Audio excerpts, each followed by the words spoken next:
नमस्कार, आप देख रहे हैं बोले भारत यूपी की बात। मनीष के साथ में आपका बहुत स्वागत है। तो भारतीय जनता पार्टी को जीत का इंजन क्यों माना जाता है? जिस पार्टी की कभी लोकसभा में सिर्फ 2 सीटें रही हो, जिस पार्टी को उत्तर प्रदेश जैसे राज्य में सरकार बनाने के लिए दशक भर का इंतजार करना पड़ा हो, उस पार्टी ने ऐसा क्या किया जिसकी वजह से देश के अलग अलग राज्यों में एक एक करके उसकी सरकारें बनती जा रही हैं। जिन राज्यों में कभी भारतीय जनता पार्टी को जीत नहीं मिली, ऐसे बिहार और बंगाल में उसकी अपनी सरकारें चल रही हैं। बिहार में तो उसे सहयोगी दल का सहारा लेना पड़ा है, लेकिन बंगाल जैसे राज्य में जहां भारतीय जनता पार्टी को दशकों तक उसका कोई भी काडर नहीं रहा, कोई भी बेस नहीं रहा, वहां प्रचंड बहुमत से भाजपा ने सरकार बनाई। अब यूपी के विधानसभा चुनाव की बारी है। भाजपा को हैट्रिक लगाना है, योगी आदित्यनाथ को भी हैट्रिक लगाना है और यहीं से 2029 के लोकसभा चुनाव की पटकथा भी लिखी जाएगी। तो ऐसा क्या है भारतीय जनता पार्टी के नेताओं में, पार्टी के संगठन में, पार्टी के नेताओं में काम करने की प्रणाली में, जिसकी वजह से भारतीय जनता पार्टी धीरे धीरे भारतीय लोकतंत्र में अजेय की तरह होती जा रही है, आगे बढ़ती जा रही है। यूपी के विधानसभा के चुनाव के संदर्भ में ही देखें तो ये बात बिल्कुल स्पष्ट हो जाती है। विपक्षी दल के लोग और बहुत सारे बुद्धिजीवी इस बात पर बहस करते हैं, आरोप लगाते हैं कि वोट चोरी किए जा रहे हैं, बेईमानी की जा रही है, उपचुनाव में पुलिस के बल पर चुनाव जीता जा रहा है।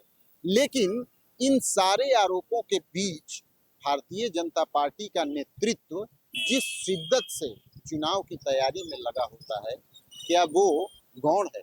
क्या उस पर ध्यान देने की जरूरत नहीं है? क्या उससे कुछ सीखने की और उसे समझने की जरूरत नहीं है? विपक्षी दलों को भी भारतीय जनता पार्टी के नेताओं की कार्यप्रणाली से बहुत कुछ सीखने की जरूरत है। ऐसे ही इलेक्शन विनिंग इंजन कोई पार्टी नहीं बन जाती। यूपी के संदर्भ में ही बात करें तो विधानसभा के चुनाव में 6 महीने के आसपास का समय बचा है। जब यदि समय पे यदि चुनाव हुए तो आचार संहिता लग जाएगी। भाई, जून का महीना खत्म हो गया, जुलाई का महीना भी खत्म हो जाएगा, जनवरी में आचार संहिता लग जाएगी। ऐसे में बाकी पार्टियों की तैयारी और भारतीय जनता पार्टी की तैयारी के बीच यदि गुणा गणित करें, फर्क देखें तो स्पष्ट हो जाता है कि किस पार्टी के चुनाव लड़ने की क्षमता कितनी है, उसकी मेहनत कैसी है। शुरुआत करते हैं सबसे पहले भाजपा से। आप देख लीजिए कि मुख्यमंत्री योगी आदित्यनाथ चुनाव से बहुत पहले 20 विधानसभा क्षेत्रों में उनके कार्यक्रम हो चुके हैं। जून के महीने में 18 जून से योगी आदित्यनाथ की लगातार किसी न किसी विधानसभा क्षेत्र में जनसभा हो रही है, रैली हो रही है, और तो और चुनाव में लोगों को सौगात देने की भी लगातार कोशिशें चल रही हैं, प्रयास चल रहे हैं। क्योंकि जिस भी विधानसभा क्षेत्र में योगी आदित्यनाथ दौरे पर जाते हैं, जनसभा करने जाते हैं, वहां सैकड़ों करोड़ की योजनाओं का शिलान्यास और लोकार्पण भी करते हैं। एक नजर डाल लेते हैं योगी की अब तक की जनसभाओं पर और उस विधानसभा में कितने करोड़ की योजनाओं का लोकार्पण और शिलान्यास उन्होंने किया, इसे देखिए। आज 950 करोड़ रुपए से अधिक की परियोजनाएं एक साथ चित्रकूट को हम दे रहे हैं। पहले की सरकारें जो अपने आप को समाजवादी कहते थे, वे चित्रकूट आने में डरते थे। वे डॉक्टर राम मनोहर लोहिया के नाम पे राजनीति करते हैं, अपनी विरासत को आगे बढ़ाते हैं, लेकिन जब सत्ता में आते हैं तो केवल अपने परिवार के लिए कार्य करते हैं। तब उनको सिपाही परिवार से ज्यादा कुछ दिखाई नहीं देता, उससे ज्यादा उनकी दृष्टि नहीं है, उससे ज्यादा वो देख भी नहीं सकते, सोच भी नहीं सकते। परिवारवाद और वंशवाद से ऊपर उठ ही नहीं सकते। विकास की कोई सोच नहीं थी। उन लोगों के द्वारा लगातार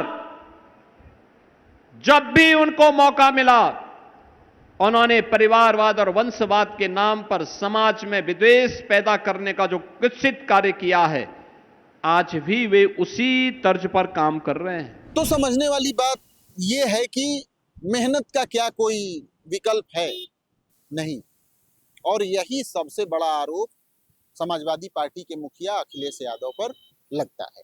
सुभाषपा के अध्यक्ष ओम प्रकाश राजभर तो आए दिन सुबह उठ के यही आरोप अखिलेश यादव पर लगाते रहते हैं कि वो एसी और पीसी वाले नेता हैं। अखिलेश यादव और समाजवादी पार्टी की उत्तर प्रदेश में आखिरी जनसभा मार्च के महीने में नोएडा के दादरी में हुई थी, समानता और भाईचारा रैली, जिसे गुजर सम्मेलन का भी नाम दिया गया।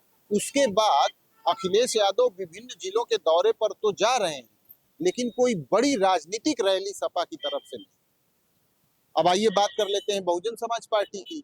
पिछले साल अक्टूबर के महीने में मायावती ने जनसभा को संबोधित किया था।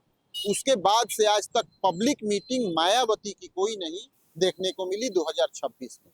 ये जरूर है कि बहुजन समाज पार्टी के अन्य नेता सम्मेलन कर रहे हैं, कार्यकर्ता सम्मेलन उनके अलग अलग जिलों में हो रहे हैं, लेकिन पार्टी के प्रमुख का जनता के बीच जाना तो अलग महत्व रखता है। लेकिन अभी तक ये सामने नहीं दिखा है कि मायावती ने अक्टूबर की रैली के बाद रमाबाई मैदान में उन्होंने लखनऊ में रैली की थी, उसके बाद कोई रैली या जनसभा उन्होंने किया। कांग्रेस की बात करें तो वो पार्टी तो खुद ही कार्यकर्ताओं की कमी से जूझ रही है, लेकिन नए प्रभारी के बनाए जाने से थोड़ी स्फूर्ति और ऊर्जा दिखी थी, लेकिन वो भी लखनऊ आके दिल्ली वापस चले गए। राहुल गांधी, प्रियंका गांधी लखनऊ आते रहते थे। प्रियंका गांधी तो इंचार्ज थी यहाँ की यूपी कांग्रेस की, लेकिन महीनों बीत गए, लखनऊ में कोई बड़ी जनसभा या रैली किए हुए। इंदिरा गांधी प्रतिष्ठान में इंडोर कार्यक्रम राहुल गांधी के जरूर 2 हुए, जिसमें उन्होंने बहुजन संवाद किया था, लेकिन जिस तरीके से भारतीय जनता पार्टी के नेता बड़ी जनसभाएं और रैलियां कर रहे हैं, वो किसी पार्टी में अभी दिखाई नहीं दे। हालांकि बहुत सारे जानकार इसकी एक वजह ये भी मानते हैं कि योगी आदित्यनाथ की किसी भी जिले में जो रैली या जनसभा हो रही है वो तो गवर्नमेंट स्पॉन्सर्ड है, यानी उसका खर्चा भारतीय जनता पार्टी पर थोड़ी आ रहा है।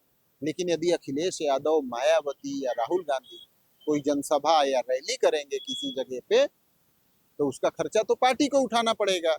और दूसरे, वो कहां से ले आएंगे योजनाओं के शिलान्यास और लोकार्पण का कार्यक्रम, ये भी एक कमी दिखाई देती है। अब चूंकि चुनाव में 6 महीने के लगभग का समय बचा है, तो इन पार्टियों की सोच शायद ऐसी हो सकती है कि जब चुनाव नजदीक आए तब वो कुछ इसमें इन्वेस्टमेंट करें, अपनी रैलियां और जनसभाएं करें, क्योंकि उन्हें इस बात का भी तो डर है कि चुनाव का नैरेटिव किस समय क्या बदल जाए, ये भी कोई कह नहीं सकता है। और दूसरे, जनमानस की स्मृति पर भी विपक्षी दलों के नेताओं को संदेह है, क्योंकि लोग बहुत जल्दी कही हुई बात को भूल जाते हैं। ऐसे में शायद वो इस बात का इंतजार कर रहे होंगे कि जब चुनाव नजदीक आ जाए तब वो ग्राउंड पे जितनी सक्रियता उन्हें दिखानी चाहिए या चुनावी रैलियां करनी चाहिए उतनी करें। लेकिन ये तो जरूर है कि भारतीय जनता पार्टी यदि दुनिया की सबसे बड़ी पार्टी, भारत के 22 राज्यों में सरकार चलाने वाली पार्टी, यूपी में तीसरी बार सरकार बनाने की कोशिशों में लगी पार्टी, यदि इस राजनीतिक ऊंचाई पर पहुंची है भारतीय लोकतंत्र में, तो इसके पीछे और चाहे जो आरोप उस पर लगे, लेकिन उसकी मेहनत और शिद्दत तो जरूर। यूपी की बात मनीष के साथ में आप मेरे साथ बने रहे, इसके लिए आपका बहुत धन्यवाद। एक और एपिसोड के साथ हाजिर होंगे, तब तक के लिए मुझे दीजिए इजाजत। नमस्कार।